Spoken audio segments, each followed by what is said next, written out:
నమస్తే. తెలుగుదేశం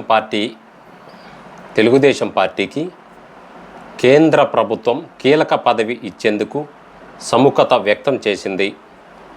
మరో గవర్నర్ పదవి దక్కే అవకాశాలు కనిపిస్తున్నాయి తెలుగుదేశం పార్టీలో. త్వరలో దేశంలో అనేక రాష్ట్రాలలో గవర్నర్ల పదవీ కాలం పూర్తి కావడంతో ఎన్డీఏ మిత్రపక్షమైన ఒక గవర్నర్ పదవి లభించే అవకాశాలు ఉన్నాయని అస్థినా వర్గాలు చెబుతున్నాయి. కేంద్ర ప్రభుత్వానికి టీడీపీ మద్దతు అవసరం. అందుకే ఆ పార్టీకి మరొక గవర్నర్ పోస్టు ఇచ్చేందుకు బీజేపీ కేంద్ర నాయకత్వం కూడా సిద్ధంగా ఉంటుంది. ఇప్పటికే గోవా గవర్నర్గా టీడీపీ సీనియర్ నేతగా ఉన్న అశోక్ గణపతిరాజును నియమించారు. తర్వాత మరొకరికి అవకాశం ఇవ్వాలని చంద్రబాబు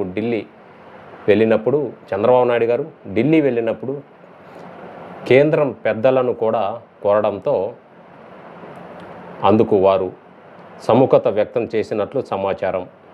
అందులోనే గవర్నర్ల ప్రకటన ఉంటుందని, అందులో టీడీపీకి ఒక పోస్ట్ గ్యారంటీ అన్న ప్రచారం మాత్రం జోరుగా సాగుతుంది. తెలుగుదేశం పార్టీలో చాలామంది సీనియర్ నేతలు ఉన్నారు. సీనియర్ నేతలను మొన్నటి ఎన్నికల్లో పార్టీ పక్కన పెట్టింది. యువతకు అవకాశం కల్పించింది. గవర్నర్ పోస్టుల కోసం అనేక మంది సీనియర్ నేతలు పోటీ పడుతున్నారు. మరి ఆశావహులు ఎక్కువగానే ఉన్నప్పటికీ 3 పేర్లను మాత్రం టీడీపీ నాయకత్వం పరిశీలిస్తున్నట్లు తెలుస్తుంది. ముఖ్యంగా సీనియర్ నేతలు యనమల రామకృష్ణుడు, కేఈ కృష్ణమూర్తి, ప్రతిభా భారతి పేర్లు మాత్రం పరిశీలిస్తున్నట్లు తెలుస్తుంది. ఈ 3లో మాత్రం ఒకరి పేర్లను కేంద్ర నాయకత్వానికి పంపే అవకాశాలున్నాయి. అయితే ఈ 3లో ఎవరి పేర్లు ఖరారు చేస్తారన్న ఉత్కంఠ మాత్రం అందరిలో నెలకొల్లింది. సీనియర్ నేత యనమల రామకృష్ణుడు మరి ఎప్పటి నుంచో తనకు రాజ్యసభకు వెళ్ళాలని భావిస్తున్నారు. అదేవిధంగా ఆయనను గవర్నర్గా పంపితే బలమైన సామాజిక వర్గంతో పాటు బీసీలకు అండగా నిలిచి ఉంటుందని సైకిల్ పార్టీ నాయకత్వం మాత్రం భావిస్తున్నట్లు సమాచారం.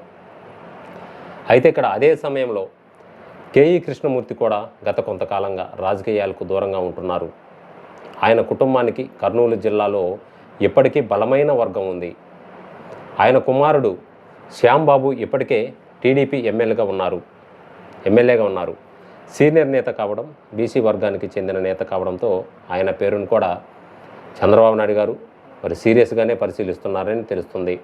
ఎందుకంటే రాయలసీమ నుంచి ప్రాధాన్యత ఇచ్చినట్లు ఉంటుందని, అదేవిధంగా మొన్న ఉత్తరాంధ్ర నేడు రాయలసీమలో కూడా గవర్నర్ పదవి ఇస్తే కొంత పార్టీకి పొలిటికల్ మైలేజ్ వస్తుందని భావనతో ఉన్నట్లు తెలుస్తుంది.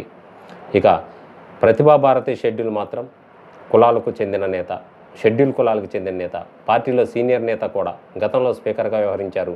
ప్రతిభా కుమార్తె గ్రీష్మకు ఎమ్మెల్యే అవకాశాన్ని ఇప్పటికే కల్పించారు.